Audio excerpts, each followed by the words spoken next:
সবাই খুবই সুশৃঙ্খল, লক্ষ লক্ষ তাওহীদি জনতা, পেছনে অনেকে জায়গা পায় নাই কিন্তু কোনো আওয়াজ নাই, সবাই দাঁড়িয়ে আছে। আগে একবার করে সফর করছি, তো সেই সুবাদে রংপুর বিভাগের প্রোগ্রামটা আমি লালমনিরহাটে দিয়েছি এবং আমি আশ্বস্ত হয়েছিলাম যে লালমনিরহাটের প্রোগ্রাম খুবই গুছালো হবে, সুষ্ঠু হবে, শান্ত হবে।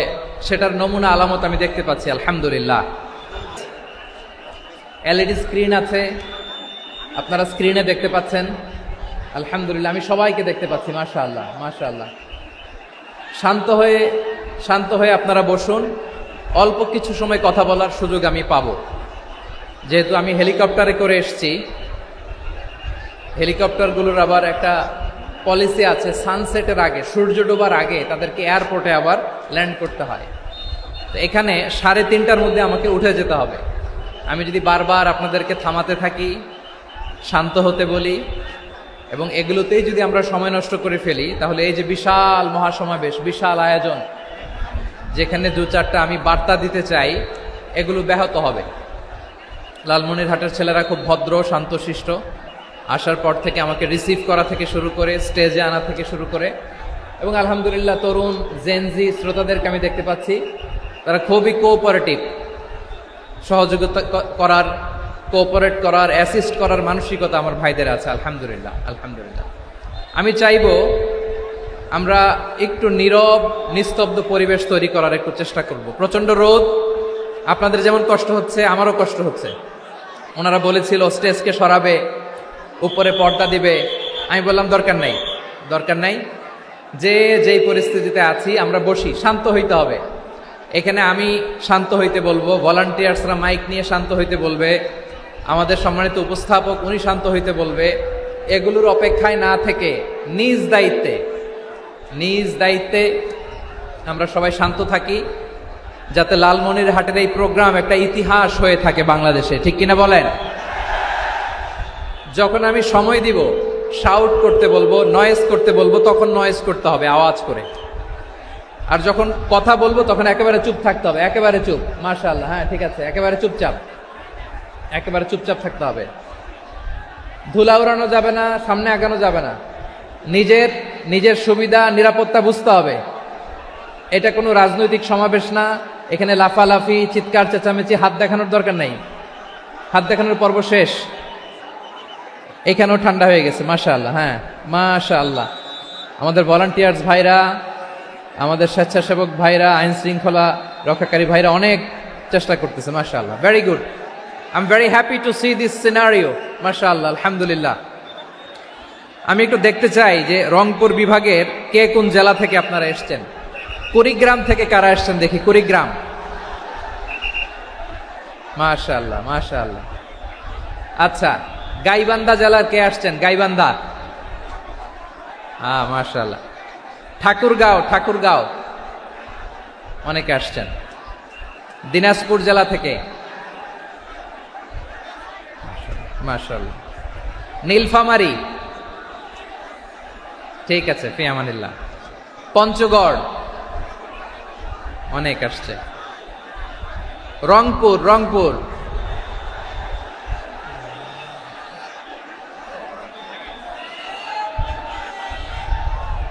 মাশাআল্লাহ মাশাআল্লাহ, ঠিক আছে। লালমনিরহাটের কারা দেখি, লালমনিরহাট,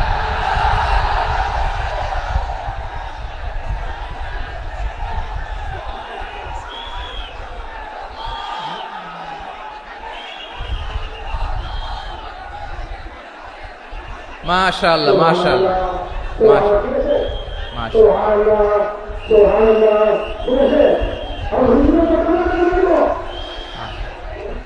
ঠিক আছে। আচ্ছা, এই রংপুর বিভাগের বাইরে থেকে অন্য জেলার কারা কারা আসছেন দেখি, তাও আছে অনেকে, মাশাআল্লাহ, ঠিক আছে। আজকের প্রোগ্রামে উপস্থিত আছেন প্রধান অতিথি হিসেবে অধ্যক্ষ আসাদুল হাবিব দুলু ভাই, সাংগঠনিক সম্পাদক বিএনপি, জাতীয় নির্বাহী কমিটির সভাপতি, জেলা বিএনপি লালমনিরহাট।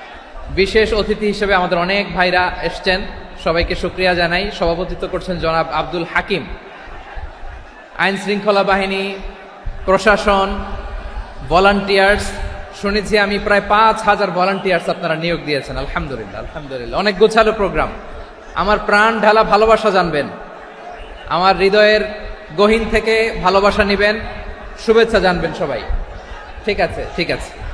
প্রিয় ভাইরা, আমরা আর কাল বিলম্ব না করে মূল আলোচনায় চলে যেতে চাই।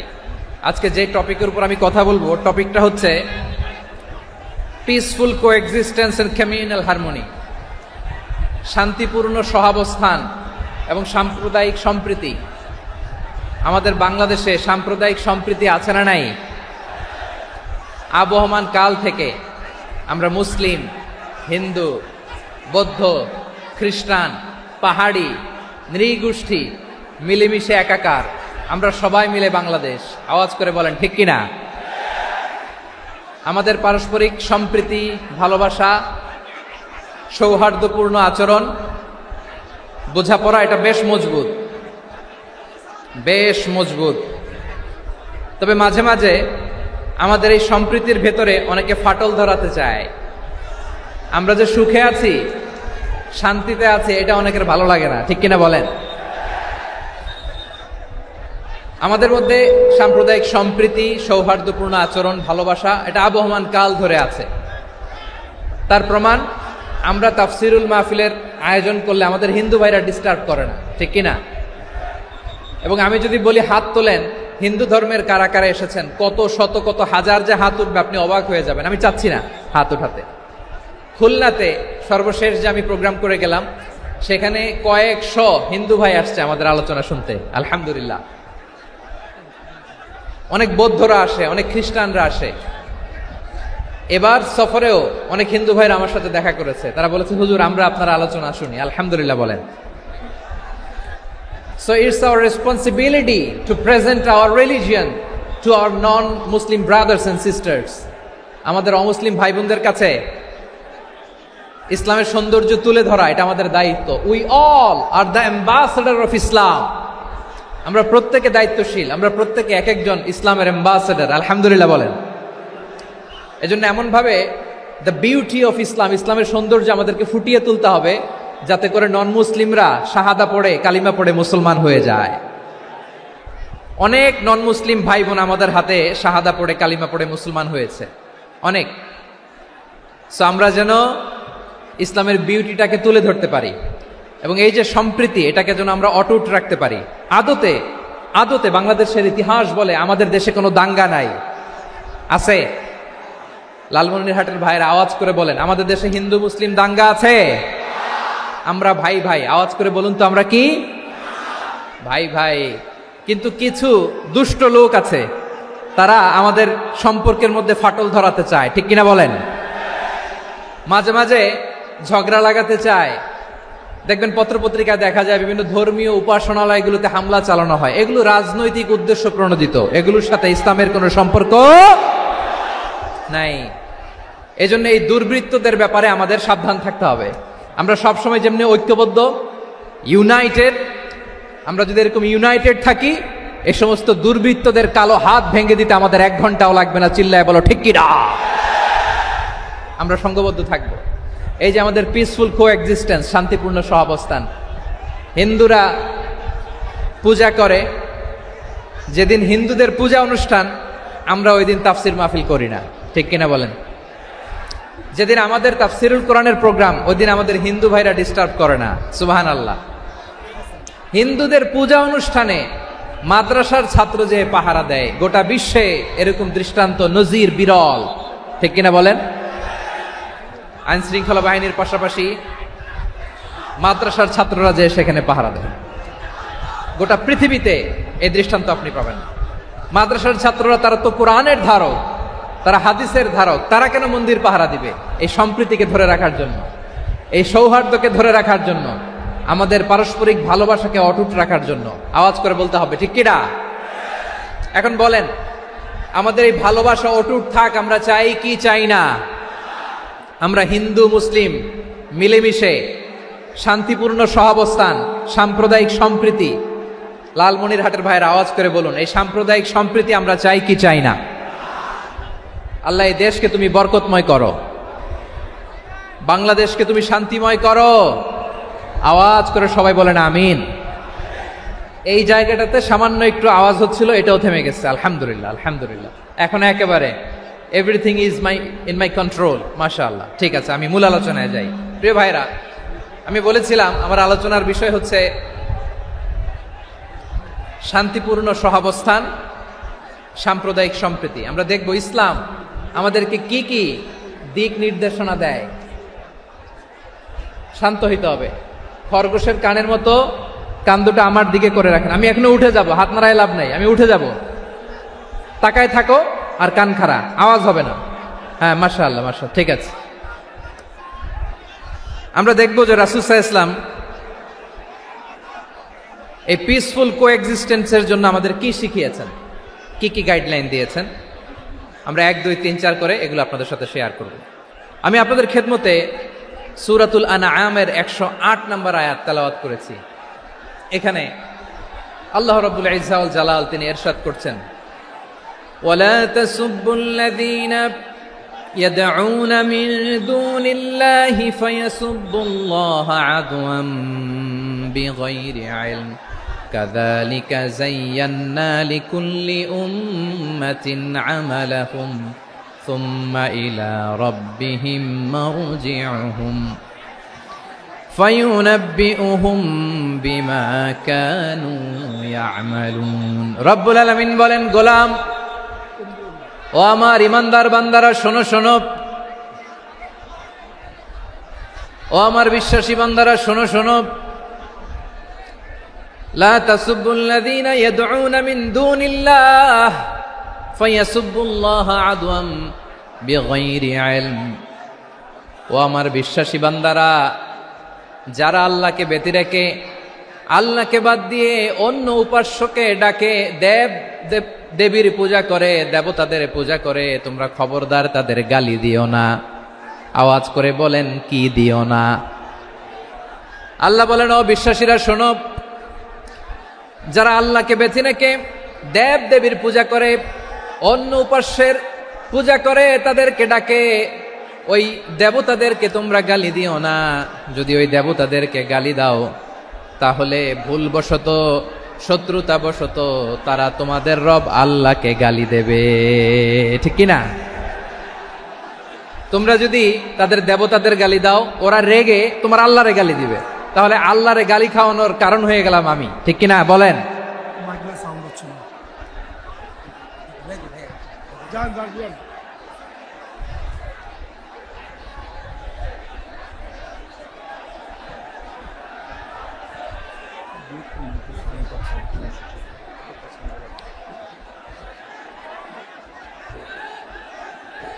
সম্মানিত ভাইয়েরা, এত বিশাল প্রোগ্রাম, মাইকের একটা সেটআপ থাকে, তারগুলো অনেক সময় নড়ে যায়, ধাক্কা ধাক্কিতে ডিসপ্লেস হয়, একটু ঝামেলা হবে।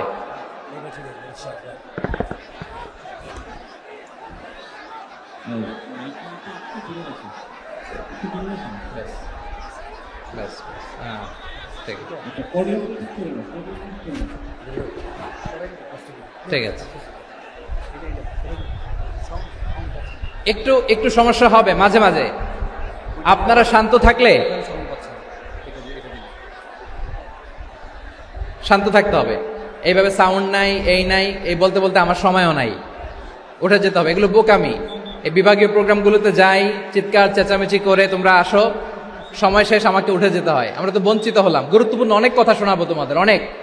প্রিয় ভাইরা, আপনারা শান্ত হয়ে বসুন, শান্ত হয়ে। রব্বুল আলামিন বলেন, খবরদার বিশ্বাসীরা, আল্লাহ ছাড়া যারা অন্যান্য উপাস্যদেরকে ডাকে, দেবতাদেরকে ডাকে, তাদেরকে তোমরা গালি দিও না। ওই সমস্ত দেবতাদেরকে যদি তোমরা গালি দাও তাহলে তারা আল্লাহকে গালি দিবে, ঠিক কিনা বলেন?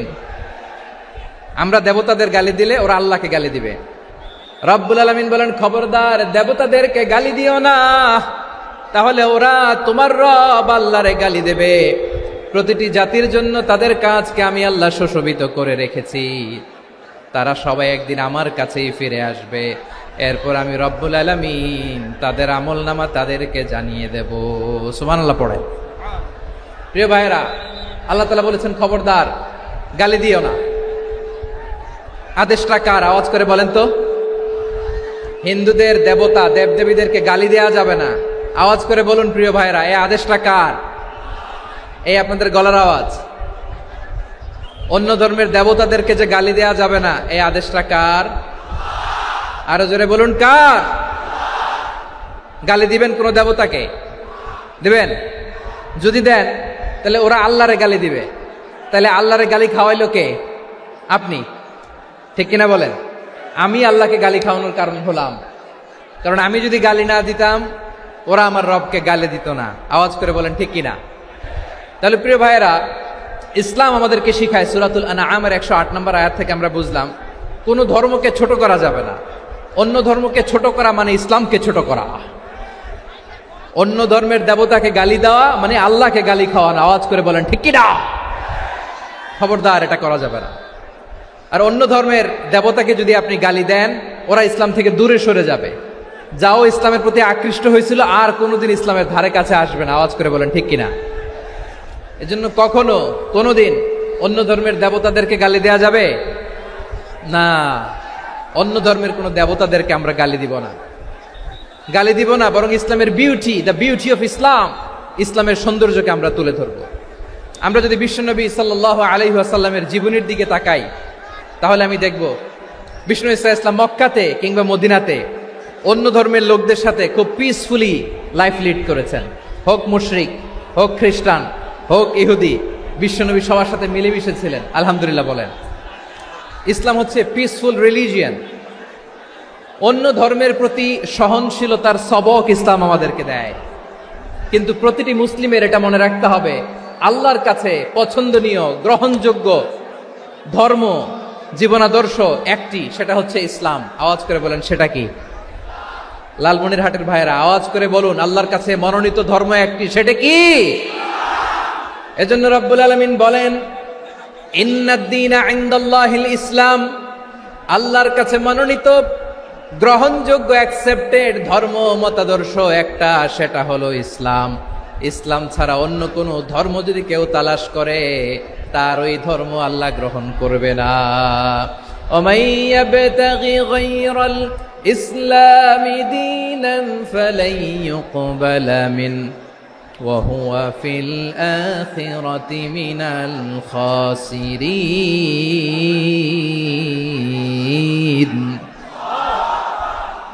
Whoever seek anything except Islam, that won't be accepted from him, and he will be loser in the day of judgment. কিয়ামতের দিন ইসলাম ছাড়া কেউ যদি অন্য কোনো ধর্ম তালাশ করেছে দুনিয়াতে, তার এই মতাদর্শ গ্রহণ করা হবে না। and he will be loser, সে হবে লুজার, ক্ষতিগ্রস্ত। হাই হাই কোম্পানির ম্যানেজার, ওর আমও শেষ, সালাও শেষ। আওয়াজ করে বলেন ঠিক কি না? এজন্য ইসলাম পেয়ে আমরা খুশি না বেজার? প্রত্যেক নামাজ শেষে আমরা আল্লাহরে বলি, আল্লাহ রাদিতু বিল্লাহি রাব্বা ওয়া বিল ইসলামি দীনা ওয়া বি মুহাম্মাদিন নাবিয়ান ওয়া রাসূলা। ও আল্লাহ, তোমারে রব হিসেবে পেয়ে আমরা খুশি। ও আল্লাহ, ইসলামকে ধর্ম হিসেবে পেয়ে আমরা খুশি। বিশ্বনবীকে আমাদের রাসূল পেয়ে আমরা খুশি। ঠিক কিনা বলেন? ইসলাম ছাড়া অন্য কোনো ধর্ম আমরা গ্রহণ করব না। ঠিক কিনা বলেন? আল্লাহর কাছে অ্যাকসেপ্টেড রিলিজিয়ান একটা, সেটা ইসলাম। তো বিশ্বনবী সাল্লাল্লাহু আলাইহি ওয়াসাল্লাম মক্কাতে কিংবা মদিনাতে খুব পিসফুলি এক্সিস্ট করেছেন, যে কোনো ধর্মের সাথে মিলেমিশে চলেছেন। তার প্রমাণ আমরা যদি রাসূল সাল্লাল্লাহু আলাইহি ওয়াসাল্লামের বায়োগ্রাফির দিকে তাকাই, তাহলে দেখব তিনি মুশরিকদের সাথে পিস ট্রিটি করেছেন, শান্তি চুক্তি, পিস ট্রিটি, পিস এগ্রিমেন্ট। আপনারা হুদাইবিয়ার সন্ধির নাম শুনেছেন?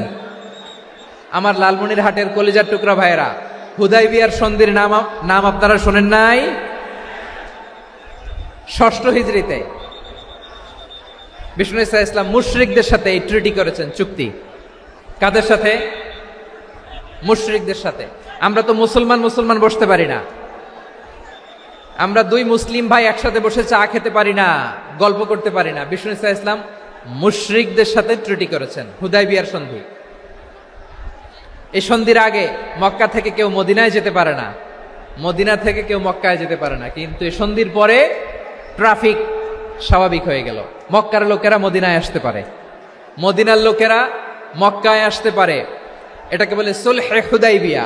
The peace agreement of Hudaibiya, শান্তি চুক্তি। আমরা পৃথিবীতে এখন অনেক শান্তি চুক্তির নাম শুনি, এগুলো সব the piece treaty of Hudaibiya থেকে কপি করা। আল্লাহু আকবার। তাহলে বিশ্বনবী সাল্লাল্লাহু আলাইহি সাল্লাম তিনি যে শান্তিপূর্ণ সহাবস্থানে বিশ্বাসী ছিলেন, মুসলমানেরা যে অন্য ধর্মের প্রতি সহনশীল তার প্রমাণ হচ্ছে এই পিস ট্রিটি। শুধু তাই নয়, মাইকের সাউন্ডটা একটু বাড়াই দিতে হবে, খুব দুর্বল, একটু মজবুত করতে হবে, আর একটু ক্লিন করতে হবে, আর সবগুলা জায়গায় সাউন্ড যাচ্ছে কিনা একটু ক্রস চেক করতে হবে। হ্যাঁ, পাবেন পাবেন, দিচ্ছে mike operator, he is trying his level best, দিচ্ছে। মাইক অপারেটর যিনি আছেন, প্রতিটি জায়গায় প্রতিটি সাউন্ড বক্সে যেন আওয়াজ পাওয়া যায়, একটু ক্রস চেক করেন, সাউন্ডটাকে একটু স্ট্রং করে দেন। হ্যাঁ, ঠিক আছে, মাশাআল্লাহ। এদিকে তাকান, এদিকে। মক্কার পার্ট গেল, পিস এগ্রিমেন্ট করলেন, শান্তি চুক্তি। বিষ্ণু ইসলাম মদিনায় যে কি করলেন? মদিনায় যে বিষ্ণু ইসলাম মদিনা চার্টার করলেন, মদিনা সনদ, সাহিফাতুল মদিনা, এটার বলে মদিনা চার্টার। যে ওয়েস্টে, ইউরোপে, আমেরিকাতে তারা অনেক চার্টার করে, এই সব চার্টার মদিনা চার্টার থেকে কপি করা। আওয়াজ করে পড়েন সুবহানাল্লাহ। বিষ্ণু ইসলাম মদিনায় গেলেন, মদিনাতে মুসলিম, মুশরিক, ইয়াহুদি, এই তিন ধর্মের লোক মিলে সব স্টেক হোল্ডার যারা আছে সবাইকে নিয়ে বিষ্ণু ইসলাম মদিনা চার্টার করলেন, মদিনা সনদ, পড়েন সুবহানাল্লাহ। শুধু তাই নয়, মক্কাতে বিশ্বনবী পিস এগ্রিমেন্ট করলেন, শান্তি চুক্তি মুশরিকদের সাথে। মদিনাতে যে বিশ্বনবী মদিনা চার্টার করলেন, মদিনা সনদ করলেন ইহুদিদের সাথে। আবার মদিনাতে বিশ্বনবী ইহুদিদের সাথে পিস ডায়ালগ করলেন, ইন্টারফেথ ডায়ালগ করলেন, আন্তধর্মীয় সংলাপ করলেন, যেই সংলাপের মূল ভিত্তি ছিল তাওহীদ। মূল ভিত্তি ছিল কি? তাওহীদ। বিশ্বনবী ইহুদিদেরকে ডাকলেন, আহ্বান করলেন, কুল ইয়া আহলাল কিতাবি তাআলাউ ইলা কালিমাতিন সাওয়াইন বাইনানা ওয়া বাইনাকুম আল্লা না'বুদা ইল্লাল্লাহ ওয়া লা নুশরিকা বিহি শাইআন ওয়া লা ইয়াত্তাখিযা বা'দুনা বা'দান আরবাবাম মিন দুনিল্লাহ فإن تولوا فقولوا اشهدوا بأننا مسلمون। সুবহানাল্লাহ পড়েন। বিশ্বনবী মদিনার ইহুদিদের ডেকে বললেন, ও ইহুদিরা, শোনো শোনো, আসো এমন একটা আদর্শের প্রশ্নে আমরা একত্রিত হই, যে আদর্শের প্রচার তোমাদের নবীরাও করেছে, আমিও করি, যে আদর্শের কথা তোমাদের পবিত্র ধর্মগ্রন্থগুলোতে আছে, আমার কোরআনেও আছে, সেটা হলো তাওহীদ। আমরা এক আল্লাহ ছাড়া কারো ইবাদত করব না, আল্লাহর সাথে কাউরে শরীক করব না, আল্লাহ ছাড়া কাউরে রব মানব না। পড়েন সুবহানাল্লাহ। তাহলে আমার প্রিয় লালমনিরহাটের ভাইরা, মদিনাতে যে তিনি মদিনা চার্টার করলেন, মদিনা সনদ, পিস ডায়ালগ করলেন, শান্তির সংলাপ, ইন্টারফেথ ডায়ালগ করলেন, আন্তধর্মীয় সংলাপ, যার ভিত্তি ছিল তাওহীদ। সুবহানাল্লাহ পড়েন। তাহলে অন্য ধর্মের প্রতি সব সময় ইসলাম সহনশীল, টলারেন্স। যদি আপনি দেখতে চান ইসলামের নবী বিশ্ব নবীর দিকে তাকান, ঠিক কিনা বলেন? আমরা তো সংখ্যালঘুদের রাইটস প্রোটেক্ট করার জন্য কত আইন বানাই, কত বৈঠক করি, কত সংবাদ সম্মেলন করি। বিষ্ণু সাল্লাল্লাহু আলাইহি ওয়াসাল্লাম সংখ্যালঘুদের রাইটসের ব্যাপারে, অধিকারের ব্যাপারে যে কথা বলেছেন, শুনলে আপনি অবাক হয়ে যাবেন। বিশ্বনবী বলেন, আলা মান যালামা মুআহাদান আও ইনতাকাসাহু আও কাল্লাফাহু ফাওকা তাআতিহি আও কাল্লাফাহু ফাওকা তাকাতিহি আও আখাযা মিনহু শাইআন বিগাইরি তিবি নাফসিন ওয়া আনা হাজিজুহু ইয়াউমাল কিয়ামা। খবরদার, জেনে রাখো, কেউ যদি কোনো সংখ্যালঘুর উপরে অত্যাচার করে, কোনো সংখ্যালঘুর প্রাপ্য থেকে যদি কেউ কাউকে ঠকায়, সংখ্যালঘুর উপর যদি কেউ কষ্ট দেয়, কোনো সংখ্যালঘুর সম্পদ যদি কেউ জোর করে কেড়ে নেয়, আমি কিয়ামতের দিন বিশ্বনবী ওই সংখ্যালঘুর পক্ষে আর ওই মুসলমানদের বিপক্ষে বাদী হয়ে দাঁড়াবো। সুবহানাল্লাহ বলতে পারলেন না? আল্লাহু আকবার। আপনি নামাজি, আপনি মুসল্লি, আপনি হাজী সাহেব, তাহাজ্জুদ পড়তে পড়তে কপালে দাগ ফেলে দিছেন, আপনার প্রতিবেশী হিন্দু, ভাবছেন আমার তো পাওয়ার আছে, ওর জমিটা দখল করি। বিশ্বনবী বলেন কিয়ামতের দিন ওই হিন্দুর পক্ষে তোর বিরুদ্ধে আমি বাদী হয়ে দাঁড়াবো। পৃথিবীর কোন ধর্মে এরকম স্টেটমেন্ট পাবেন? পাবেন? আপনি ভাবছেন আপনি নামাজ পড়লে হাজী সাহেব কপালে দাগ ফেলায় দিলে আপনি সেলসেলায় জান্নাতে চলে যাবেন না? খবরদার। বিশ্বনবী বলেন কোন সংখ্যালঘুর উপর যদি কেউ আক্রমণ করে, তার প্রাপ্য তাকে না দিয়ে যদি তাকে ঠকায়, তার উপর জুলুম করে, তার সম্পদ যদি কেড়ে নেয়, আমি নবী, তুমি মুসলিম হইতে পারো, মুসল্লি হইতে পারো, তার পক্ষে তোমার বিপক্ষে আল্লাহর দরবারে বাদী হয়ে দাঁড়াবো। আচ্ছা লালমনিরহাটের ভাইরা, কথা বুঝতে পারলে আওয়াজ করে উত্তর দেন। বিশ্বনবী যদি কারো বিপক্ষে দাঁড়ায় কিয়ামতের দিন, আই রিপিট, আমি আবারও বলছি, বিশ্বনবী যদি কিয়ামতের দিন কারো বিপক্ষে দাঁড়ায়, ও তো সেলসেলায়া জান্নাতি, তাই না? জান্নাতি না? যে নবীর সুপারিশ ছাড়া জান্নাতের গেটও দেখা যাবে না, ওই নবী যদি বলে তোর বিপক্ষে আমি বাদী হয়ে দাঁড়াবো, ওই জান্নাতে আর ঢোকার কোনো সুযোগ আমাদের থাকবে? এখানেই শেষ না আমার প্রিয় লালমনিরহাটের ভাইয়েরা, এখানেই শেষ নয়। বিশ্বনবী বলেন মান কাতালা মুআহাদান, বুখারীর বর্ণনা, মান কাতালা মুআহাদান লাম ইয়ারাহ রাইহাতাল জান্নাহ। কেউ যদি, কোন মুসলিম যদি অন্যায়ভাবে কোনো সংখ্যালঘুকে হত্যা করে, কোনো হিন্দুকে হত্যা করে, কোনো বৌদ্ধরে হত্যা করে, অন্যায়ভাবে কোনো মুসলিম যদি কোনো সংখ্যালঘুরে হত্যা করে, জান্নাতে যাওয়া তো দূরের কথা, ওই মুসলিম জান্নাতের ঘ্রাণও পাবে না। সেই বুখারীর বর্ণনা, মান কাতালা মুআহাদান লাম ইয়ারাহ রাইহাতাল জান্নাহ ওয়া ইন্না রিহাহা লা ইউজাদু মিন মাসিরাতি 40 আমা। যে জান্নাতের ঘ্রাণ 40 বছর দূরের রাস্তা থেকেই পাওয়া যায়। সুবহানাল্লাহ পড়েন। প্রিয় ভাইরা, এখান থেকে জান্নাতে পৌঁছতে লাগবে 40 বছর। এত দূর, কত বছর? সবাই বলেন কত বছর? এখান থেকে জান্নাতে পৌঁছতে লাগবে 40 বছর।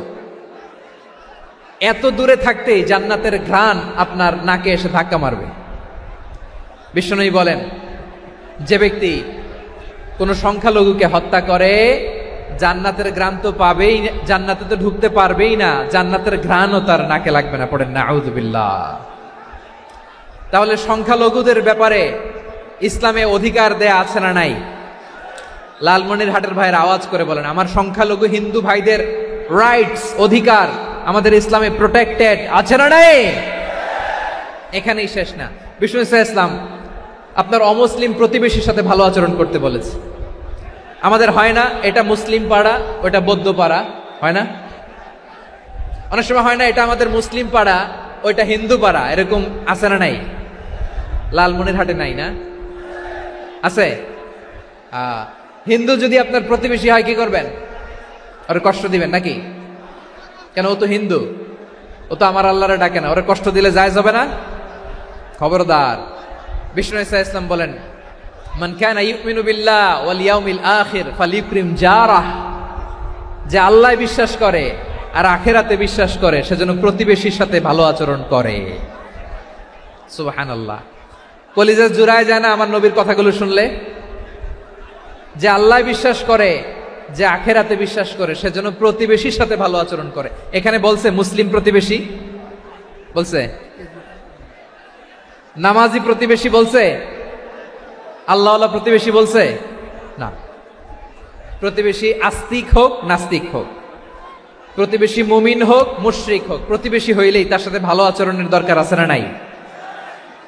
আমার প্রিয় লালমনিরহাটের ভাইয়েরা, বিষ্ণু ইসলাম ওনার ইহুদি প্রতিবেশীদের দেখাশোনা করতেন। আওয়াজ না শোনা যাক, আমারও তো দেখা যায়, আমারও তো দেখা যায়। তাকায় থাকেন, তাকায় থাকলে সওয়াব হবে। কোরআনের কথা যেখান থেকে হয় এদিকে তাকায় থাকলেই বরকত। তাকায় থাকেন। জি জি, মাইক, আমি তার মাইক ঠিক করতে আসি না এদিকে, এই মাইক ঠিক করব, ওই মাইক ঠিক করব, ওদিকে পাইলট বলবে হুজুর চলে আসেন। জি বসুন, বসুন, মাশাআল্লাহ। হ্যাঁ, খুব শান্ত, ঠিক আছে। পুলিশ ভাইরা না খেয়ে দিনরাত আপনারা যাতে সুশৃঙ্খল একটা প্রোগ্রাম উপহার পান, এটাই চেষ্টা করতেছে। আপনাদেরকে কষ্ট দিতে আসে নাই, একটু একটু সহযোগিতা করেন। জি মাশাআল্লাহ, হ্যাঁ ঠিক আছে। আমার প্রিয় ভাইরা, প্রতিবেশী আস্তিক হোক নাস্তিক হোক, মুসলিম হোক হিন্দু হোক তার সাথে ভালো আচরণ করতে হবে। বিষ্ণু ইসা ইসলাম ওনার ইহুদি প্রতিবেশীর বাসায় যেতেন। কোন প্রতিবেশী? ইহুদি। আওয়াজ করে বলেন, কোন প্রতিবেশী? ইহুদি। এক ইহুদি কিশোর বিষ্ণু ইসা ইসলামের খেদমত করতে, ইহুদি ছেলে আমার নবীর খেদমত করতো, তারা ছিল নবীর প্রতিবেশী। তো অনেক দিন হয় ইহুদি ছেলেটা আসে না। বিষ্ণুনবী খোঁজ দিলেন, ঘটনা কি? একটা ইহুদি ছেলে না আমার খেদমতে আসতো, ছেলেটা কই? খোঁজ নিয়ে জানলেন ছেলেটা অসুস্থ। বিষ্ণু ইসা ইসলাম ওই ইহুদির বাড়িতে চলে গেলেন ওই ছেলেটাকে দেখা করার জন্য, ভিজিট করার জন্য। সুবহানাল্লাহ পড়বেন না?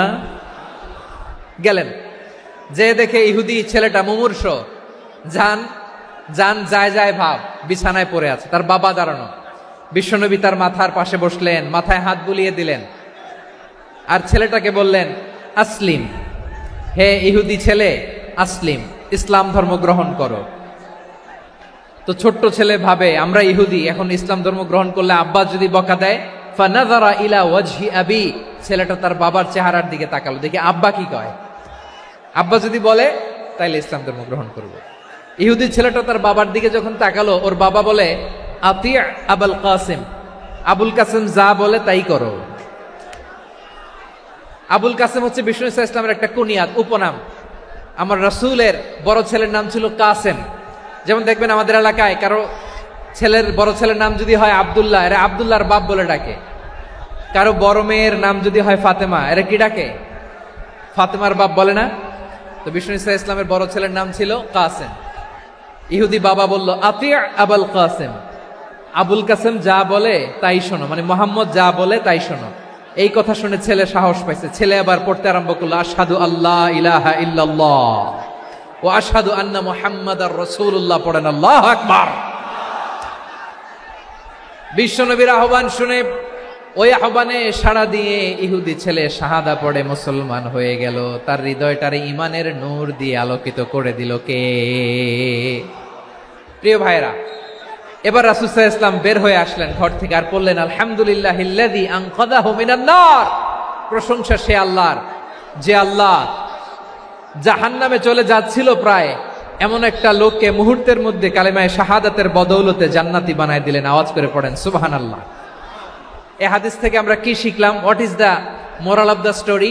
এক নম্বর স্টোরি হলো, প্রতিবেশী ইহুদি হোক হিন্দু হোক, যাবেন, সুসম্পর্ক রাখবেন, উপহার দিবেন, বিপদে পাশে দাঁড়াবেন, তাইলেই তো আপনাদের প্রতি, মুসলমানদের প্রতি তারা আকৃষ্ট হবে, ঠিক কিনা বলেন? আপনি যদি হিন্দুদের সাথে বৌদ্ধদের সাথে নাই মিশেন, নাস্তিকের কাছে নাই যান, তো ইসলামের সৌন্দর্যটা ওরা বুঝবে কেমনে? আমার অনেক হিন্দু পরিচিত ভাই আছে, ওরা আমাদের ইফতারির প্রোগ্রামে এসে একসাথে ইফতারি করে। অনেক মদখোর আমার সাথে বসে একসাথে ডিনার করে, হাফ প্যান্ট পরা, গলায় স্বর্ণের চেইন, হাতে স্বর্ণের ব্রেসলেট, আইসা আমার সাথে ডিনার করছে, আছে এরকম। গাঁজাখোর, আমি বলে আসো, welcome welcome to my dinner, আসো বসো, বসলেই তো আমি ওর ডিএনএ, চিন্তার ডিএনএ চেঞ্জ করে দেওয়ার সুযোগ পাবো। চিল্লায় বলো ঠিক কি না? আসতে হবে আমার কাছে। Hour door is open, the door of Islam is open 24/7। সব সময় আমাদের ইসলামের দরজা আমার অমুসলিম ভাইদের জন্য খোলা আছে না নাই? এই হাদিস থেকে দুইটা শিক্ষা। এক নম্বর শিক্ষা, প্রতিবেশী মুসলিম হোক অমুসলিম হোক, যান, অসুস্থ হইলে একটু আপেল নিয়ে যান, আঙ্গুর নিয়ে যান, কমলা নিয়ে যান, তাদের সাথে ভালো আচরণ করেন। ইসলামের বিউটি দেখে, সৌন্দর্য দেখে অবাক হবে, নসিব ভালো হলে কোনোদিন কালিমা পড়ে মুসলমান হয়ে যাবে, ঠিক কিনা বলেন? তাহলে অমুসলিমের সাথে ভালো সম্পর্ক। বিশ্বনবী ইহুদির বাড়িতে গেলেন, ইহুদির বাড়ি, আর আমার মুসলমান ভাই আমার কাফের বলে, এরকম আছে না নাই? মুসলিম মুসলিমরা দেখতে পারে না, সহ্য করতে পারে। বিশ্বনবী সাল্লাল্লাহু আলাইহি ওয়াসাল্লাম ইহুদির বাড়িতে গেলেন, এটা একটা শিক্ষা। আরেকটা শিক্ষা হলো, ভাইরা ধাক্কা মেরে এসে সামনে এসে কি লাভ? প্রোগ্রাম তো শেষ হচ্ছে, এখনই শেষ হচ্ছে। তো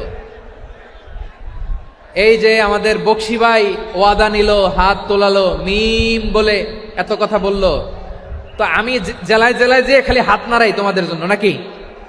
হ্যাঁ, হাত নাড়াই শুধু, এই ধাক্কাইতে ধাক্কাইতে এদিকে এসে হাত নাড়াইতেছে, হয়েছে তো, দেখলাম তো, ঠিক আছে, মাশাআল্লাহ, অনেক সুশৃঙ্খল, অন্যান্য যে কোনো জেলার চেয়ে অনেক সুশৃঙ্খল। আমার দিকে তাকাও, আমার দিকে তাকাও, ঠিক আছে, এই যে দাঁড়িয়ে আছে, একটা ছেলে নড়ে না, দেখছেন? মাশাআল্লাহ মাশাআল্লাহ মাশাআল্লাহ। হ্যাঁ, এইভাবেই। আর কয়েকটা মজাদার কথা আছে, শোনো। এই হাদিস থেকে আমাদের শিক্ষা হলো, আমার প্রতিবেশী যেই ধর্মের হোক আমি সম্পর্ক রাখবো। অসুস্থ হলে যাব, কি বলেন ভাইরা, যাবেন না? যাবেন না আপনারা? আচ্ছা, 2 নম্বর শিক্ষা হলো, বিষ্ণু ইসলামের খাদেম ছিল ইহুদি, এতদিন খেদমত করলো, একদিনও বিশ্বনবী ওরে কালিমার দাওয়াত দেয় নাই। কারণ কি? বিশ্বনবী একটা ভালো সময়ের অপেক্ষা করতেছিলেন, প্রপার টাইমিং। দাঈর কাজ হচ্ছে দাঈ ইলাল্লাহ, সে হচ্ছে সুযোগ সন্ধানী। দাঈ সুযোগ খোঁজে, কখন দাওয়া দিলে ব্যাটে বলে হবে, ঝোপ বুঝে কোপ মারে, ঠিক কিনা বলেন? বিষ্ণু ইসলাম ভালো সময়ের অপেক্ষা করতেছিলেন, দেখি ভালো সময় আসুক আসুক আসুক আসুক। আস্তে আস্তে এমন সময় আসছে, ছেলে এবার মুমূর্ষ, অসুস্থ ব্যক্তির হৃদয় অত্যন্ত নরম থাকে। হসপিটালে যখন কেউ যায় তার হৃদয়টা বড্ড নরম থাকে, মৃত্যুর ভয়ে তার অন্তরটা নরম থাকে, ঠিক কিনা বলেন? এই প্রপার টাইমিং এর অপেক্ষা করতেছিলেন। যখনই টাইমিং পেয়েছেন দাওয়াত দিলেন, পড়ো লা ইলাহা ইল্লাল্লাহ, সুবহানাল্লাহ পড়েন সবাই। তাহলে ইসলাম অমুসলিম প্রতিবেশীর সাথে ভালো আচরণ করতে বলে। ইসলাম অমুসলিম মাতা পিতার সাথেও ভালো আচরণ করতে বলে। মাতা পিতা যদি অমুসলিম হয় তারা ফেলে দিতে পারবেন? পারবেন? আমার লালমনিরহাটের ভাইরা, অনেক হিন্দু ছেলে আমাদের হাতে শাহাদা পড়ে মুসলিম হয়, কিন্তু ওর মা মুসলমান হয় নাই, বাবাও হয় নাই, এরকম আছে না নাই? তো ও হয়েছে মুসলিম, মা বাপ হিন্দু, এখন মা বাপ কি বাদ? হ্যাঁ, মা বাপ বাদ দেয়া যাবে? যেই মা আপনার 9 মাস 8 মাস পেটে ধারণ করলো, আপনার মায়ের নার ছেঁড়া ধন, আপনি ওই মারে বাদ দিতে পারবেন? যেই মায়ের বুকের তাজা দুধ খেয়ে আপনি আজকে বাড়ন্ত তাজা তরতাজা, ওই মারে বাদ দেয়া যাবে? মায়ের এক ধারে দুধের দাম, কাটিয়া গায়ের চাম, পাপুষ বানাইলে ঋণের শোধ হবে না, এমন দরদি ভাবে কেউ হবে না আমার মাগো। মায়ের এক ধারে দুধের দাম, কাটিয়া গায়ের চাম, পাপুষ বানাইলে ঋণের শোধ হবে না, এমন দরদি ভাবে কেউ হবে না আমার মাগো, ঠিক কিনা? মাকে তো বাদ দেয়া যায় না।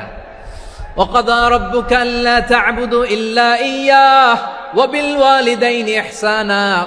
আল্লাহ বলে অবধারিত 2টা ভার্ডিক্ট তোমাদের জন্য, এক আল্লাহর ইবাদত করবা আর মা বাবার প্রতি ইহসান করবা। আদেশটা কার? মা বাবার প্রতি ইহসান করতে হবে। আমার মা হিন্দু হোক ভালো আচরণ করতে হবে, বৌদ্ধ হোক ভালো আচরণ করতে হবে। আমার যে সমস্ত হিন্দু ভাইয়েরা মুসলিম হয়েছে, তোমাদের মা বাবা এখনো মুসলমান হয় নাই, তাদের সাথে ভালো আচরণ করতে হবে। আপনাদের খেদমত নিজে করতে হবে অথবা খেদমতের ব্যবস্থা করাই দিতে হবে। মান্থলি যে খরচ লাগে এটা দিতে হবে। আরে তুমি এখন মুসলিম, তোমার মা বাবা হিন্দু, এখনই তো সুযোগ ইসলামের সৌন্দর্য দেখানোর। এখন মা বাবা যদি দেখে আরে এটা হিন্দু থাকতে তো বদমাইশ ছিল, বেয়াদব ছিল, কি এমন ধর্ম সে গ্রহণ করলো যেটা গ্রহণের সাথে সাথে সে পাল্টে গেল? কি এমন ধর্ম সে গ্রহণ করেছে যেটা তার জীবনকে আলোকিত করে দিয়েছে? নসিব ভালো হইলে তারাও কালিমা পড়ে মুসলমান হয়ে যাবে। বিষ্ণু ইসলামের স্ত্রীর নাম ছিল আয়েশা রাদিয়াল্লাহু তাআলা আনহা, আবু বকর রাদিয়াল্লাহু তাআলা আনহুর মেয়ে। আবু বকর রাদিয়াল্লাহু তাআলা আনহুর আরেক মেয়ের নাম হচ্ছে আসমা। কি নাম? দুজনই আবু বকর রাদিয়াল্লাহু তাআলা আনহুর মেয়ে, আসমা আর আয়েশা। নাম দুটা কেমন লাগে? আসমা নামটা কেমন লাগে? আয়েশা নামটা কেমন লাগে? সবার ভালো লাগে নাই? নাম দুটো আপনাদের ভালো লাগে? লালমনিরহাটে অনাগত যদি কন্যা সন্তান হয়, যদি মনে চায় আসমা রেখে দিতে পারবেন, যদি মনে চায় আয়েশা রেখে দিয়েন। দেশে বিদেশে এয়ারপোর্টে রাস্তা ঘাটে শুধু বলে হুজুর একটা নাম দেন, আমার ছেলের একটা নাম দেন, মেয়ের একটা নাম দেন। তো আমার মনে আছে যশোরের 8 দিনের মাহফিলে আমি 1-2টা নাম দিয়েছিলাম। আজকে লালমনিরহাটের এই প্রোগ্রামে কন্যা সন্তান যদি হয় 2টা নাম দিলাম, আসমা কিংবা আয়েশা। ইনশাআল্লাহ পড়েন। দুজন বোন, এক মায়ের না, বাবা এক মা দুজন। আয়েশা রাদিয়াল্লাহু তাআলা আনহার মায়ের নাম উম্মে রুমান আর আসমা রাদিয়াল্লাহু তাআলা আনহার মায়ের নাম কুতাইলা বিনতে আব্দুল উজ্জা। আবু বকর রাদিয়াল্লাহু তাআলা আনহু 4টা বিয়ে করেছিলেন। তো একই ঘটনা ঘটেছে এই ফ্যামিলিতে। আসমা ইসলাম ধর্ম গ্রহণ করে মুসলিমা, কিন্তু তার মা কুতাইলা মুশরিকা। আই রিপিট, বোঝার জন্য আমি আবারও বলি, আসমা রাদিয়াল্লাহু তাআলা আনহা মুসলিমা, আর আসমার মা কুতাইলা, আওয়াজ করে বুঝে থাকলে বলেন, আসমার মা মুশরিকা। তার মানে মেয়ে মুসলিম, মা অমুসলিম, ভেজাল আছে না নাই? কিন্তু কুতাইলা আর ধৈর্য ধারণ করতে পারে না। নার ছেড়া ধন, কলিজার টুকরা ধন, কলিজার টুকরা সন্তান আসমারে দেখতে বড্ড মন চায়। সাইয়েদানা আসমা রাদিয়াল্লাহু তাআলা আনহা মক্কা থেকে হিজরত করে মদিনায় চলে গেলেন হুদাইবিয়ার পর। যখন মক্কা মদিনার ট্রাফিক স্বাভাবিক হলো, মক্কার লোক মদিনায় যায়, মদিনার লোক মক্কায় আসে। কুতাইলা কলিজার টুকরা সন্তান আসমারে দেখার জন্য কিছু উপহার নিয়ে বিশাল মরুপথ পাড়ি দিয়ে মক্কা থেকে মদিনায় যায়। সুবহানাল্লাহ বলেন। এখন মা আসছে মেয়ের সাথে দেখা করতে, মেয়ে তো আর দেখা দেয় না। মেয়ে ভাবছে আমার মা তো মুশরিকা, অপবিত্রা, তার সাথে কি দেখা দেয়া যাবে? বিশ্বনবীর দরবারে চলে গেলেন। সুবহানাল্লাহ বলেন। কি সৌভাগ্যবান ছিল তারা, মাসলা জানার দরকার হলেই নবীর দরবারে চলে যেত। ঘরে বউয়ের সাথে ঝগড়া হলে নবীর দরবারে চলে যেত। অনেক সাহাবী বলে, আমার পেটে ক্ষুধা লাগলো আমি নবীর কাছে চলে যেতাম, কারণ নবীর চেহারার দিকে তাকালেই আমার পেটের ক্ষুধা মিটে যেত। সাইয়েদানা আসমা রাদিয়াল্লাহু তাআলা আনহা বিশ্বনবীর কাছে চলে গেলেন, যে বললেন, ইয়া রাসূলুল্লাহ, ইয়া হাবিবাল্লাহ, ইন্না উম্মি কাদিমাতুন ইলাইয়া ওয়া হিয়া রাগিবা। আমার মা মক্কা থেকে অনেক দূর মরুর পথ পাড়ি দিয়ে উপহার সামগ্রী নিয়ে মদিনায় আমার সাথে দেখা করতে এসেছে গো নবী। আমার জানতে বড্ড ইচ্ছে হয় আমি আমার মুশরিকা মায়ের সাথে একটু দেখা করতে পারবো কিনা। আফা আসিলুহা, আগে যেমনি আমি আমার মায়ের সাথে ভালো আচরণ করতাম, যেমনি আমি আমার মায়ের সাথে সদাচরণ করতাম গো নবী, এখন আমি মুসলিমা, মা মুশরিকা, এখনো কি আগের মতো সদাচরণ করতে পারবো নাকি? বিশ্বনবী বললেন, নাম সিলিহা, হ্যাঁ রে আসমা, অবশ্যই অবশ্যই, আগে ঠিক যেমন তুমি তোমার মায়ের সাথে ভালো আচরণ করতে, এখনো তেমনি আগের মতো ভালো আচরণ করবা। আওয়াজ করে পড়েন সুবহানাল্লাহ। কি ইসলাম আমরা পেয়েছি! কত ব্রড মাইন্ডেড আমাদের ইসলাম, কত ওপেন মাইন্ডেড ইসলাম, কত ওপেন আপ করতে পারে, চিন্তা করতে পারেন। বিষ্ণু বললেন, হ্যাঁ অবশ্যই, নাম সুলিহা, আগে যেমনি ভালো আচরণ করছো আসমা, এখন ওইরকমই করো, পারলে আরো বাড়ায় করো। সুবহানাল্লাহ বলেন। তাহলে আমার যে হিন্দু ভাইয়েরা, হিন্দু বোনেরা, ইমানের বদৌলতে দৌলতে আপনি ধন্য হয়েছেন, আপনার আম্মা আব্বা এখনো মুসলমান হয় নাই, তাদের জন্য দোয়া করেন, তাদের জন্য দোয়া করেন, আল্লাহ যেন তাদেরকেও ইমানের দৌলত দান করে। আমরা সবাই পড়ি আমিন, আরো জোরে পড়েন আমিন। এখন বলেন, ইসলাম কি ন্যারো মাইন্ডেড রিলিজিয়ান না ব্রড মাইন্ডেড? লালমনিরহাটের যুবক ভাইরা আওয়াজ করো, ইসলাম কি ন্যারো মাইন্ডেড না ব্রড মাইন্ডেড? কতটা ব্রড মাইন্ডেড দেখেন। বিশ্বনবী সাল্লাল্লাহু আলাইহি সাল্লাম অমুসলিমরা যদি নবীকে উপহার দিত, ওই উপহারও বিশ্বনবী গ্রহণ করতেন। সুবহানাল্লাহ পড়েন। আপনার অমুসলিম বন্ধু যদি উপহার দেয়, সেটাও আপনি নিতে পারবেন, যেটা নেওয়া জায়েজ। কিন্তু আপনার বন্ধু যদি আপনার মদের বোতল দেয়, নিতে পারবেন? হ্যাঁ, মদের বোতল দিলে পারবেন না। আপনার বন্ধু যদি আপনার পর্ক দেয়, পর্ক, শুকরের গোশত মিশ্রিত কোনো খাবার, ওটা নিতে পারবেন না। হালাল যে কোনো জিনিস নিতে পারবেন। বিশ্বনবী সাল্লাল্লাহু আলাইহি ওয়াসাল্লাম অমুসলিমদের দেয়া হাদিয়া গ্রহণ করতেন। কেমন নবী ছিলেন! আমার নবীরে চিনে নেন, আমার নবীর অ্যাটিটিউড জেনে নেন। বিশ্বনবী সাল্লাল্লাহু আলাইহি ওয়াসাল্লাম যখন কোনো জনপদে যেতেন, 3টা অপশন নিয়ে যেতেন। প্রিয় ভাইয়েরা, আওয়াজ করে বলতে হবে, কোন জনপদে গেলে আমার নবীর অপশন থাকতো কয়টা? আমার মতো 3 আঙ্গুল উঁচু করে দেখান আর বলুন, আমার নবী কোন জনপদে গেলে কয়টা অপশন নিয়ে যেতেন? 1 নাম্বার অপশন, আসলিম তাসলাম। নতুন এলাকায় গেলে বলতেন আসলিম তাসলাম, ইসলাম ধর্ম গ্রহণ করো, শান্তিতে থাকবা, আমার ভাই হয়ে যাবা, আমরা ভাই ভাই। ইসলাম মানো, আমরা ভাই ভাই। অপশন নাম্বার কত? 1। যদি বলে না ইসলাম মানবো না, ওকে, অপশন নাম্বার 2, মুসলিম হওয়ার দরকার নাই, লা ইকরাহা ফিদ্দিন, ইসলামে কোনো বাড়াবাড়ি নাই, খ্রিস্টান আছো থাকো, বৌদ্ধ আছো থাকো, ইহুদি থাকতে চাও থাকো, কিন্তু আমরা যেহেতু রিজিওনাল সুপার পাওয়ার, আমাদের আন্ডারে থাকো, ট্যাক্স দিয়া থাকো, এটার বলে জিজিয়া। আলেম যারা আছেন বুঝবেন এটার আরবিতে কি বলে, জিজিয়া। You pay us the tax, we will give you the security. তোমরা ট্যাক্স দিবা, আমরা সিকিউরিটি দিব, আমাদের আওতায় থাকবা, কেউ তোমাদেরকে আক্রমণ করতে পারবে না, আমরা নিরাপত্তা দিব। সুবহানাল্লাহ বলেন। এটা অপশন নাম্বার কত?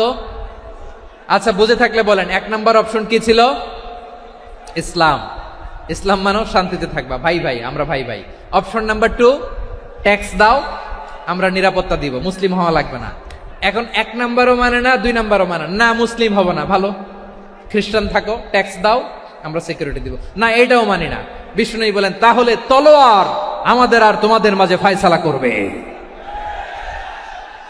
মুসলিমও হবা না, ট্যাক্স দিবা, নিরাপত্তা দিব, আমরা সুপার পাওয়ার, আমাদের আন্ডারে থাকবে, এটাও না। তাহলে তোমাদেরকে তো আমরা বিশ্বাস করতে পারি না, কখন না কখন বিশ্বাসঘাতকতা করো, কার সাথে মিলে হাত মিলাও, তলোয়ার আমাদের মাঝে ফায়সালা করবে। তখন তিনি জেহাদের সশস্ত্র সংগ্রামের ঘোষণা দিতেন। সুবহানাল্লাহ পড়েন।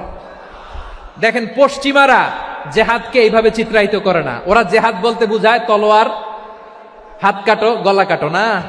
জেহাদ সশস্ত্র সংগ্রাম 3 নম্বরে।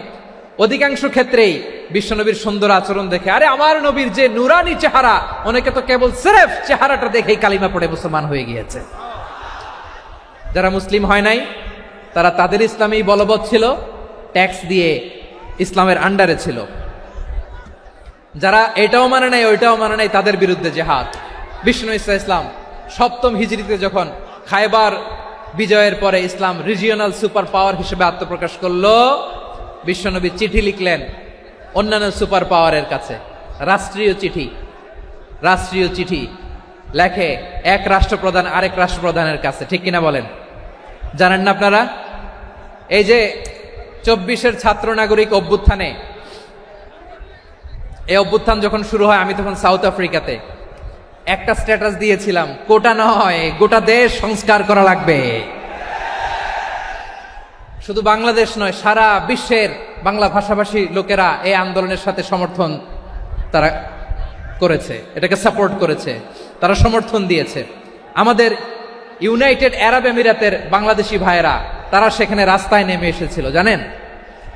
ওইখানে ডেমনস্ট্রেশন করা যায় না, সেখানকার সরকার তাদেরকে যাবজ্জীবন দিয়েছিল। তখন আমাদের এই যে প্রধান উপদেষ্টা ডক্টর মোহাম্মদ ইউনূস সরাসরি G2G বলে, এটারে G2G, government to government, G2G, উনি চিঠি লিখলেন যে তাদেরকে, ইউর হাইনেস, হে সম্মানিত আমির, আপনি আমার এই চিঠির কারণে আমার সম্মানে এই 53 জন বাংলাদেশিকে মাফ করে দেন।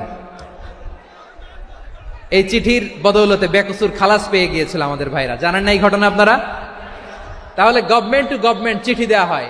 7ম হিজরিতে বিষ্ণু ইসলাম সব সুপার পাওয়ারের কাছে চিঠি দিলেন, রোমান সম্রাটের কাছে, পারস্য অধিপতির কাছে, মিশরের অধিপতির কাছে, সবার কাছে চিঠি লিখলেন।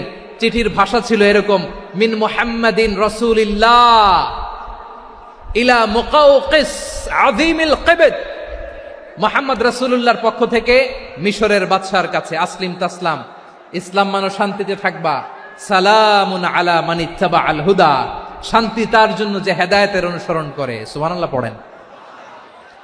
তো এই চিঠি অনেকে ভালোভাবে রিসিভ করেছে, অনেকে এই চিঠি পাওয়ার পরে নবীর কাছে আবার ইন রিটার্ন উপহার পাঠিয়েছে। কি পাঠিয়েছে? উপহার। মিশরের বাদশা মুকাওকিস তিনি বিশ্বনবীকে বিশাল এক উপহারের ডালি পাঠিয়েছেন। মিশরের বাদশা মুকাওকিস ছিলেন ধর্মে খ্রিস্টান। লালমনিরহাটের ভাইয়েরা আওয়াজ করে বলেন, মিশরের বাদশা ধর্মে কি ছিল? খ্রিস্টান। কি উপহার দিয়েছিল আমার নবীকে? শুনতে মনে চায়? আওয়াজ নাই লালমনিরহাটের গলায়, শুনতে মনে চায়? 1000 স্বর্ণমুদ্রা, 1000 স্বর্ণমুদ্রা।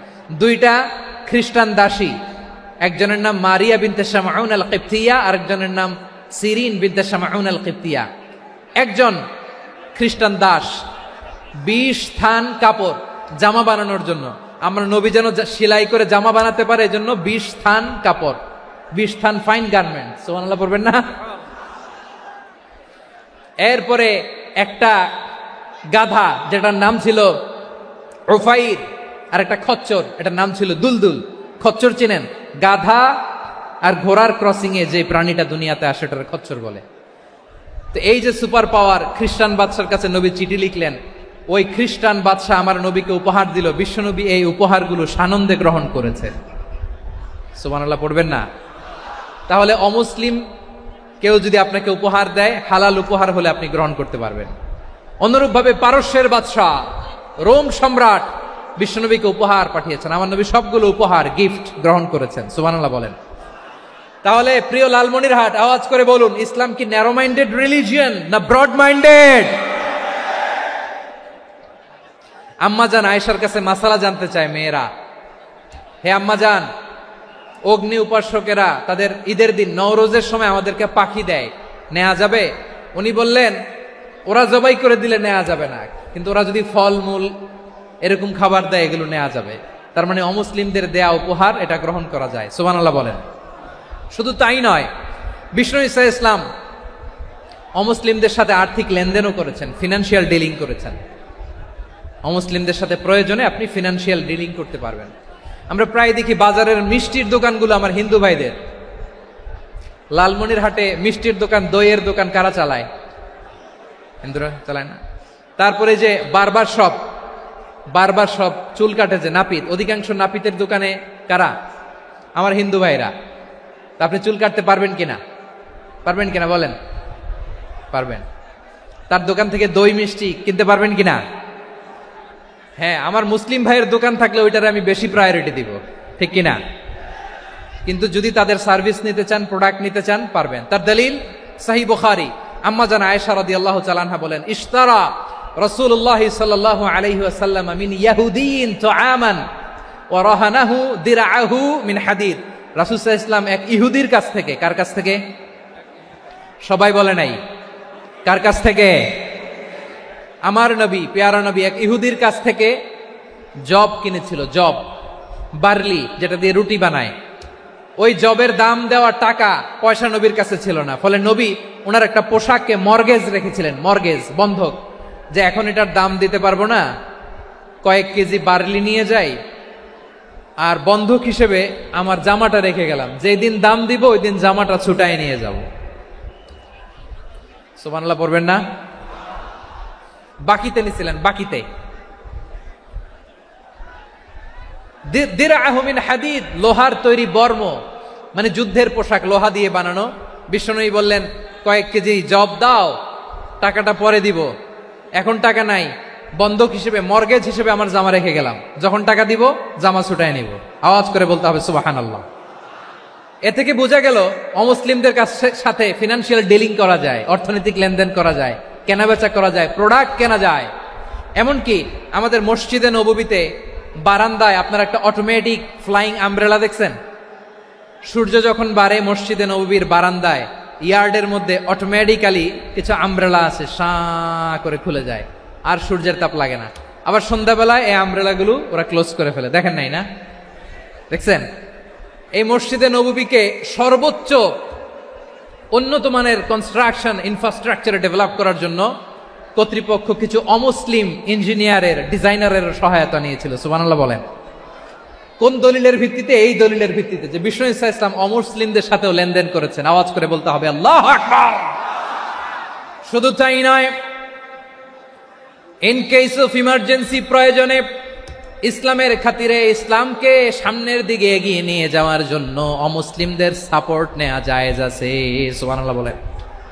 অমুসলিমদের সাপোর্ট নেয়া, তাদের থেকে অর্থ নেয়া, পলিটিক্যাল সাপোর্ট, পলিটিক্যাল অ্যাসাইলাম নেওয়া জায়েজ আছে। আমাদের অনেক বিশ্ববরেণ্য দায়ীরা আমেরিকায় অস্থায়ীভাবে অ্যাসাইলাম নিয়ে থাকে, নিজের দেশে গেলে ফাঁসিতে ঝুলাই দিবে। যুগ যুগ ধরে দায়ীদের উপরে এরকম অত্যাচার আর নির্যাতন আছে না নাই? মিশরের অনেক দায়ীরা পাশ্চাত্যে যেয়ে থাকে। এই যে তারা পলিটিক্যাল অ্যাসাইলাম নিয়ে থাকে, রাজনৈতিক আশ্রয়, এটা জায়েজ আছে না? এটা যে জায়েজ আছে তার প্রমাণ স্বয়ং বিশ্বনবী সাল্লাল্লাহু আলাইহি ওয়াসাল্লাম পলিটিক্যাল সাপোর্ট নিয়েছিলেন অমুসলিমদের কাছ থেকে। সুবহানাল্লাহ বলেন। খুব মজাদার একটা ঘটনা শুনবেন, আপনাদের আগ্রহ দেখে তো মনে হয় না শোনার ইচ্ছা আছে। আছে আছে। গলায় জোর আছে? লিল্লাহি তাকবীর, লিল্লাহি তাকবীর, নারে তাকবীর। মাশাআল্লাহ।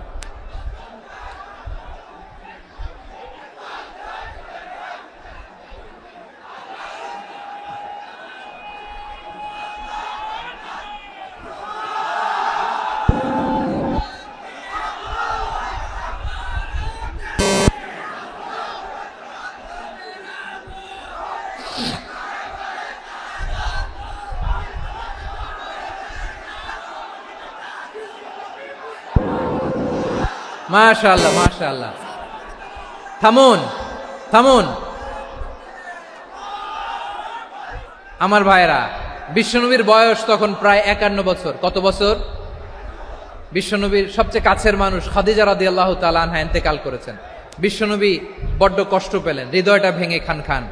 যিনি ঘরের ভেতরে বিশ্বনবীকে সান্ত্বনা দিতেন, ভালোবাসা দিতেন, বাইরে গেলে কুরাইশরা বকাঝকা করে, অত্যাচার করে, কিন্তু আম্মাজান খাদিজা রাদিয়াল্লাহু তাআলা আনহা ঘরটারে এমন শান্তির নীর বানায় রেখেছেন, এই ঘরের ভিতরে ঢুকলে বিশ্বনবীর কলিজাটা ঠান্ডা হয়ে যেত। এজন্য রব্বুল আলামিন বলেন, খাদিজা, ও আমার বান্দি খাদিজা, জান্নাতে এমন স্পেশাল একটা ঘর আমি তোমার জন্য রেডি করে রেখেছি। ওই ঘরের মধ্যে কোনো আওয়াজ নাই, ওই ঘরের মধ্যে কোনো নয়েজ নাই, ওই ঘরে কোনো বিশৃঙ্খলা নাই। কারণ মক্কার জমিনে আমার নবী কুরাইশদের বিশৃঙ্খলা, নয়েজ আর ঝামেলাগুলোকে উপেক্ষা করে যখন তোমার ঘরের ভিতরে ঢুকতো, ঘরটারে তুমি শান্তির নীর, ঠান্ডা, নীরব, নিস্তব্ধ, নিঝুম আর শান্তির নীর বানিয়ে রেখেছো। এজন্য জান্নাতে স্পেশাল একটা শান্তির নীর আমি তোমারে উপহার দেব। ওই প্রিয়তমা স্ত্রী খাদিজা ইন্তেকাল করলেন, বিশ্বনবীর হৃদয় ভেঙে খান খান। আবার ওনার চাচা আবু তালেব ইন্তেকাল করলেন, যিনি পলিটিক্যাল শেল্টার দিতেন নবীকে। কে দিতেন? আবু তালেবের ভয়ে, বিশ্বনবীর এই চাচার ভয়ে কোনো মুশরিক নবীর গায়ে হাত দেওয়ার সাহস পায় নাই। এখন স্ত্রীও নাই, চাচাও নাই, নবীকে আশ্রয় দেওয়ার কেউ নাই। নবীর চারদিকে অন্ধকার। নবী এখন কই যাবেন? আমার পেয়ারা নবী নতুন স্টেশন খুঁজতেছেন, নতুন দাওয়াতি প্ল্যাটফর্ম খুঁজতেছেন। তিনি যায়েদ বিন হারেসা রাদিয়াল্লাহু তাআলা আনহুকে নিয়ে মক্কার পাশের একটা নেইবরিং সিটি তায়েফে চলে গেলেন। কোথায় চলে গেলেন? লালমনিরহাটের ভাইয়ের আওয়াজ করে বলেন, কোথায় গেলেন? তায়েফে চলে গেলেন দিনের দাওয়াত দেওয়ার জন্য। কি দেওয়ার জন্য?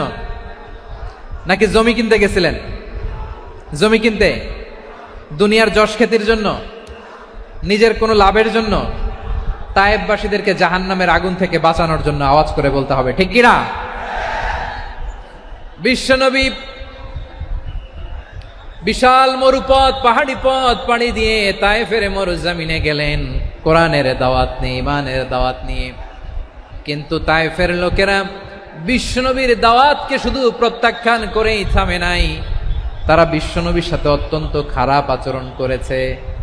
বিশ্বনবীকে শারীরিকভাবে হেনস্থা করেছে, আমার নবীকে শারীরিকভাবে অত্যাচার করেছে, আমার পেয়ারা নবীর গায়ে পাথর মেরেছে, বিশ্বনবীর গা বেয়ে ঝরঝর করে রক্ত ঝরেছে, নবী জামিনের মধ্যে লুটিয়ে পড়েছেন, আবার মেরেছে, আবার নবী হাঁটতে শুরু করলেন, পেছন থেকে আবার মেরেছে, আবার নবী রক্তাক্ত হয়ে জামিনের মধ্যে লুটিয়ে পড়লেন, আবার মেরেছে। বিশ্বনবীর মতো এত সুশ্রী মানব, বিশ্বনবীর মতো এত শুভ্র মানব, বিশ্বনবীর মতো এমন চমৎকার দেহাবয়ব দিয়ে রব্বুল আলামিন কাউকে বানান নাই। এরকম চমৎকার মানুষটাকে তারা তায়েফের ওই জমিনে রক্তাক্ত করেছে। বিশ্বনবী দুনিয়ার কোনো স্বার্থের জন্য সেখানে যান নাই, নিজের কোনো লাভের জন্য, প্রাপ্তির জন্য যান নাই, তায়েফবাসীদের জাহান্নামের আগুন থেকে বাঁচাতে গিয়েছেন। ঠিক কিনা বলেন?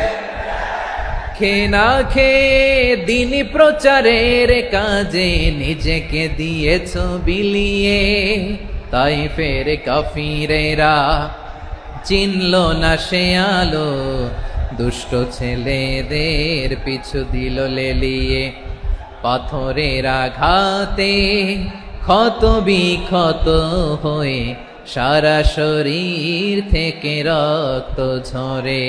হে রাসূল তোমাকে ভুলি আমি কেমন করে, হে রাসূল তোমাকে ভুলি আমি কেমন করে। পারেন না আপনারা? ধরুন আমার সাথে। হাজার ব্যথা বেদনার পরে ফিরে আসনি তুমি আপন ঘরে, দিনের আলো তুমি ছড়িয়ে দিতে, চলে গেলে মদিনায় মক্কা ছেড়ে। হে রাসূল তোমাকে ভুলি আমি কেমন করে, হে রাসূল তোমাকে ভুলি আমি কেমন করে। ঠিক কিনা বলেন? প্রিয় ভাইরা, তায়েফের ছেলেরা নবীকে রক্তাক্ত করলো। আমার নবী কই যাবে? কই যাবে? মক্কায় জায়গা নাই, তায়েফে জায়গা নাই। তায়েফ থেকে ভারাক্রান্ত মন নিয়ে আমার নবী মক্কায় ফিরে আসলেন। বিশ্ব নবী মক্কায় ঢুকতে পারেন না। মক্কার মরুভূমির দিকে তাকিয়ে, উপত্যকার দিকে তাকিয়ে বিশ্বনবী ধা ধা করে কাঁদেন, ঝরঝর করে। নবীর চেহারা মোবারক থেকে চোখের পানিগুলো বেয়ে বেয়ে পড়ে। আমার জন্মস্থান, আমার শৈশব, কৈশোর, যৌবন কেটেছে এই মক্কায়, আমার এলাকায় আমি ঢুকতে পারি না। বিশ্বনবী মক্কার অনতি দূরে দাঁড়িয়ে জায়েদকে পাঠালেন, জায়েদ যাও দেখো কেউ আমাকে সাপোর্ট করার মতো আছে কিনা, যাও অমুকের কাছে যাও। সাইয়েদনা জায়েদ গেলেন, তারাও প্রত্যাখ্যান করে ফিরিয়ে দেয়। বিশ্বনবী বললেন যাও অমুক লোকের কাছে যাও, তিনিও প্রত্যাখ্যান করে ফিরিয়ে দিলেন। কেউ বিশ্বনবীকে আশ্রয় দিতে রাজি হয় না। নিজ জন্মভূমিতে বিতাড়িত বিশ্বনবী, সর্বশেষ বিশ্বনবী বললেন যাও মুতঈম ইবনে আদির ঘরে যাও। মুতঈম ইবনে আদি মুশরিক, তার কাছে যাও। গেলেন, মুতঈম ইবনে আদি রাজি হয়ে গেল। সুবহানাল্লাহ বলেন। দেখেন, অনেক বিপদের সময়ও আমি নিজে সাক্ষী, সামাজিকভাবে রাজনৈতিকভাবে কত ঝঞ্ঝা, কত ষড়যন্ত্র, কত কনস্পাইরেসি পাড়ি দিয়ে আমাদেরকে সামনে এগিয়ে যেতে হয়। এই শত্রুদের ভেতরেও একজনকে দাঁড় করিয়ে দেয় যে আল্লাহর কোরআনের জন্য রেডি হয়ে যায়। পড়েন সুবহানাল্লাহ। মুতঈম ইবনে আদি, আল্লাহ তার মনকে নরম করে দিলেন। মুতঈম বলে, মুহাম্মদ আমি তোমাকে আশ্রয় দিব। তার দুই ছেলেকে পাঠালেন, যাও খোলা তলোয়ার নিয়ে, স্কট দিয়ে, গার্ড অফ অনার দিয়ে মোহাম্মদকে মক্কায় ঢুকাও, আর বলো আমি আমান দেব। আমান কি দিব? আমান মানে সিকিউরিটি, নিরাপত্তা। সিকিউরিটি ছাড়া, আমান দেওয়া ছাড়া কেউ থাকতে পারতো না মক্কায়। দুই ছেলে বিষ্ণু ইসা ইসলামকে নিয়ে আসলো। নবী কাবার চারদিকে তাওয়াফ করলেন, নামাজ পড়লেন। আবু জাহেল, উতবা, শাইবা, ওয়ালিদ ইবনে মুগীরা সবাই দেখে, কেউ কিছু করতে পারে না। কারণ মুতঈম ইবনে আদি ঘোষণা দিয়েছেন আমি মুহাম্মদকে আমান দিয়েছি, মুহাম্মদের গায়ে যেন কেউ স্পর্শ না করে। আওয়াজ করে পড়েন সুবহানাল্লাহ। নবীর এই বিপদকালে মুহূর্তে মুতঈমের হৃদয়টারে নরম করে দিল কে? আচ্ছা, লালমনিরহাটের ভাইয়েরা বলেন, এই মুতঈম কি মুসলিম ছিল না মুশরিক? সবাই বলতে হবে মুসলিম না মুশরিক? তাহলে মুশরিকের কাছ থেকে নবী পলিটিক্যাল অ্যাসাইলাম, আধুনিক রাষ্ট্রবিজ্ঞানের ভাষায় পলিটিক্যাল অ্যাসাইলাম, যেটাকে বলে রাজনৈতিক আশ্রয়, উনার আমান বা নিরাপত্তার এই ঘোষণায় তিনি মক্কায় ঢুকলেন। যতদিন নিরাপত্তা ছিল ছিলেন। মুতঈম যখন মারা গেল, বিষ্ণু ইসলাম হিজরত করে মদিনায় চলে গেলেন। সুবহানাল্লাহ। কিন্তু মুতঈম যে বিশ্বনবীর উপকার করছে এটা বিশ্বনবী ভুলে নাই। আমাদের অনেকে আছে উপকার করার পরে আর খেয়াল থাকে না, খাওয়ার পরে গলা দিয়ে নামলে আর খেয়াল থাকে না। এরকম আছে না নাই? আমার নবী ভুলে নাই। বদরের প্রান্তরে 70 জন কাফেরকে যখন বন্দী করে বিশ্বনবীর সামনে হাঁটু গেড়ে দাঁড় করানো হলো, বসানো হলো, 70 জন কাফের। কয়জন? বিশ্বনবী তাদের দিকে তাকিয়ে বললেন, সহিহ বুখারীর বর্ণনা, লাউ কানাল মুতঈম ইবনে আদি হাইয়ান সুম্মা কাল্লামানি হাউলাঈ নাতনা লা তারাকতুহুম লাহু।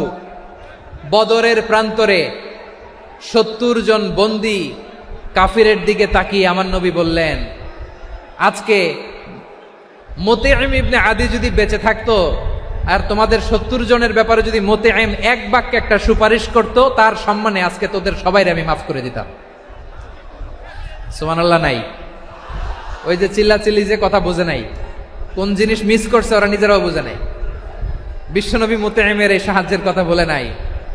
70 জন মুশরিক হাঁটু গেড়ে বসা, নবী চাইলে এখনই এক্সিকিউশন অর্ডার দিতে পারে। তিনি বললেন, আজকে যদি মুতঈম বেঁচে থাকতো আর মুতঈম যদি তোদের জন্য সুপারিশ করতো, এই আবর্জনাগুলোর ব্যাপারে সুপারিশ করতো, আমি মুহূর্তেই তোদেরকে এমনি মাফ করে দিতাম। এবার বলেন, ইসলাম কি ন্যারো মাইন্ডেড না ব্রড মাইন্ডেড? শুধু তাই নয়, যাকে যে সম্মান দেয়ার আমার নবী দিতেন, হোক আস্তিক হোক নাস্তিক, হোক মুসলিম হোক অমুসলিম। বিষ্ণু ইসলাম যখন রোমান সম্রাটের কাছে চিঠি লিখেছেন, আমার প্রিয় লালমনিরহাটের ভাইরা, অল্প কয়েক মিনিট কয়েকটা জরুরি কথা বলবো, এদিকে তাকান, এদিকে তাকান।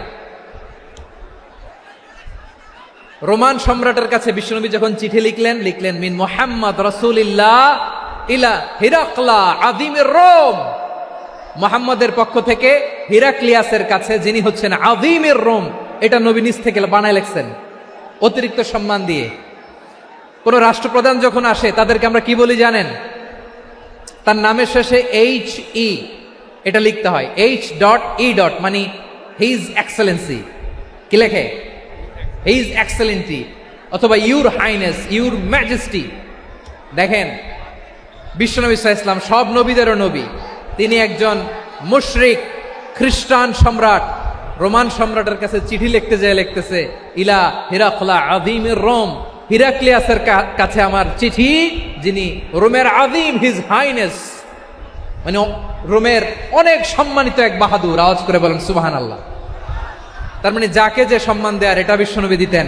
এমনকি যেই ইহুদিরা ভালো ছিল, এই ইহুদিদেরও প্রশংসা করেছেন বিশ্বনবী মুহাম্মদুর রাসূলুল্লাহ সাল্লাল্লাহু আলাইহি ওয়াসাল্লাম। এক ইহুদির প্রশংসা করেছেন বিশ্বনবী। ইহুদির কার? আমি তো আমার ভাইয়ের প্রশংসা করি না, আমি তো এক আলেম আরেক আলেমরে স্পেস দেই না, আমি তো এক দায়ী আরেক দায়ীর সাথে বসতে চাই না। আমার নবী ইহুদির প্রশংসা করে। কার প্রশংসা? ওই ইহুদির নাম ছিল মুখাইরেক। সিরাত গ্রন্থ ঘাটলে পাবেন। তিনি বলেছেন মুখাইরেক খাইরু ইয়াহুদ, Mukhayriq is the best of the Jews. জুইসদের মধ্যে সে সবচেয়ে ভালো। কেন প্রশংসা করলেন তার? এর কারণ মদিনা চার্টারে কথা ছিল সব ধর্মের মুসলিম, মুশরিক, ইহুদিরা মিলে মদিনাকে রক্ষা করবে। কিন্তু তৃতীয় হিজরিতে যখন উহুদের যুদ্ধ শুরু হলো, সবার কথা ছিল যেই আক্রমণ করে আমরা মদিনাকে বাঁচাবো। কোন শহরকে বাঁচাবো? মদিনাকে। কিন্তু কুরাইশরা যখন অ্যাটাক করলো, ইহুদিরা আর আসে না, ইহুদিরা আর বেরোয় না। বিষ্ণু বললেন, ওহে ইহুদিরা, তোমরা না চুক্তি করলে আমার সাথে যে মদিনা বাঁচাতে সবাই ঝাঁপিয়ে পড়বো, আসো। একটা ইহুদিও বেরোয় না, কেউ আসে না সেদিন, একজন ছাড়া। তার নাম মুখাইরেক। তার নাম কি? মুখাইরেক বাহাদুরের মতো ঘোড়সাওয়ার হয়ে বেরিয়ে গেলেন এবং বললেন, গোটা ইহুদি সাম্রাজ্যের একজনও যদি না আসে, আমি মুখাইরেককে কেউ ঘরে আটকে রাখতে পারবে না। বেরিয়ে আসলেন, এসে বললেন, আমি মুহাম্মদের পক্ষে যুদ্ধ করব।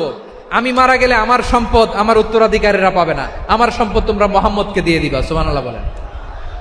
উহুদের ময়দানে 70 জন মুসলমান শহীদ হলো। এই ইহুদি, সেও মুসলমানের পক্ষে যুদ্ধ করে নিহত হলো। সুবহানাল্লাহ বলেন। মুসলিমদের লাশ যখন নিয়ে আসা হলো, এই মুখাইরিকের লাশও নিয়ে আসা হলো। মুসলিমদের লাশের পাশে মুখাইরিকের লাশ দেখে বিশ্বনবী মুখাইরিকের প্রতি অনেক খুশি হলেন। আর বিশ্বনবী খুশি হয়ে বললেন, মুখাইরিক খায়রু ইয়াহুদ, মুখাইরিক যদিও তুমি ইহুদি, তারপরেও তুমি সব ইহুদিদের মধ্যে সেরা ইহুদি। পড়েন সুবহানাল্লাহ। আমার নবী ইহুদিকেও সম্মান দিতে কার্পণ্য করে নাই। আওয়াজ করে বলেন আল্লাহু আকবার। প্রিয় ভাইরা, এবার সর্বশেষ আওয়াজ করে বলেন, ইসলাম কি ন্যারো মাইন্ডেড নাকি ব্রড মাইন্ডেড? সবাই বলেন, ন্যারো মাইন্ডেড না ব্রড মাইন্ডেড? এজন্য অমুসলিম হইলেই তারা আমাদের শত্রু নয়। শত্রু কারা? এই লালমনিরহাটের ভাইয়েরা শোনেন, শত্রু কারা? যে সমস্ত অমুসলিম আমাদেরকে নিশ্চিহ্ন করে দিতে চায়, যে সমস্ত অমুসলিম আমাদের ভূখণ্ড থেকে আমাদেরকে তাড়িয়ে দিতে চায়, যে সমস্ত অমুসলিম আমার ধর্ম নিয়ে তুচ্ছতাচ্ছিল্য করে চিল্লায় বলেন ঠিক কিনা, তারা আমাদের শত্রু। সাধারণ অমুসলিমরা আমার শত্রু নয়। এই যে হিন্দুরা থাকে, এরা আমার ভাই, বৌদ্ধরা আমার ভাই, খ্রিস্টানরা আমার ভাই, ইহুদিরা আমার ভাই। তারা দিনই ভাই নয়, তারা মায়ের পেটের ভাই নয়, তারা মানবিক দিক থেকে ভাই। ও মানুষ, আমিও মানুষ। ইসলাম মানুষকে সম্মান করে, চিল্লায় বলো ঠিক কিনা। যারা আমাদের অস্তিত্বকে নিশ্চিহ্ন করতে চায়, যারা আমাদের ভূখণ্ডকে দখল করতে চায়, যারা আমাদেরকে নিয়ে মকারি করে, ফান করে, টিটকারি করে, আমার ধর্ম নিয়ে খেলা করে, তাচ্ছিল্য করে, ওদের বিরুদ্ধে আমাদের জিহাদ। সাধারণ মুসলিম আমাদের শত্রু নয়। আপনি জানেন নিউ ইয়র্কে, আমি তো নিউ ইয়র্কে ছিলাম অনেকদিন, ওখানে ফিলিস্তিনিদের পক্ষে যখন আমরা মিছিল করেছি, অনেক ইহুদি আমাদের সাথে মিছিলে দাঁড়িয়েছে। কারণ ওরাও জানে এই ভূখণ্ড ফিলিস্তিনিদের ভূখণ্ড। আওয়াজ করে বলো লালমনিরহাট ঠিক কিনা। ইসরায়েলের রাজধানী খোদ তেল আবিবে অনেক ইহুদিরা বেঞ্জামিন নেতানিয়াহু তার বিরুদ্ধে মিছিল করেছে। তো তারা কি আমাদের শত্রু? না। অনেক খ্রিস্টান আমাদের সাথে আমাদের স্বার্থ রক্ষায় আমাদের পাশে দাঁড়িয়েছে। খেয়াল রাখবেন, হিন্দু আর হিন্দুত্ববাদ এক নয়, ইহুদি ধর্ম আর জায়নিজম এক নয়। জায়নিজমের বিরুদ্ধে আমাদের সংগ্রাম, আমাদের জেহাদ। চিল্লায় বলেন ঠিক কিনা। এই যে ফিলিস্তিনের ভাইয়েরা, তারা তাদের স্বাধীনতা সংগ্রামের জন্য লড়াই করছে, করে যাচ্ছে, আমরা এটাকে সমর্থন জানাই। চিল্লায় বলো ঠিক কিনা। কাশ্মীরের ভাইয়েরা স্বাধীনতার জন্য সংগ্রাম করছে, আমরা সেই সংগ্রামকে সমর্থন জানাই। আওয়াজ করে বলো ঠিক কিনা। যারাই আমাদের ইসলামকে নিশ্চিহ্ন করতে চায়, তাদের বিরুদ্ধে আমাদের সংগ্রাম। আওয়াজ করে বলতে হবে ঠিক কিনা। ওই সমস্ত দুর্বৃত্তদের সাথে আমাদের কোনো সম্পর্ক নাই। আমরা যদি ঐক্যবদ্ধ থাকতে পারি, ওই দুর্বৃত্তরা চান্স পাবে না। আমরা ঐক্যবদ্ধ থাকতে রাজি আছি। লালমনিরহাটের ভাইয়েরা, আমরা ঐক্যবদ্ধ থাকলে ওই দুর্বৃত্তদের কালো হাত ভেঙে দিতে আমাদের সময় লাগবে না। তাদের কালো হাত ভেঙে দিতে রাজি আছে মুসলমান? কারা কারা রাজি? দু হাত তুলে দেখাও।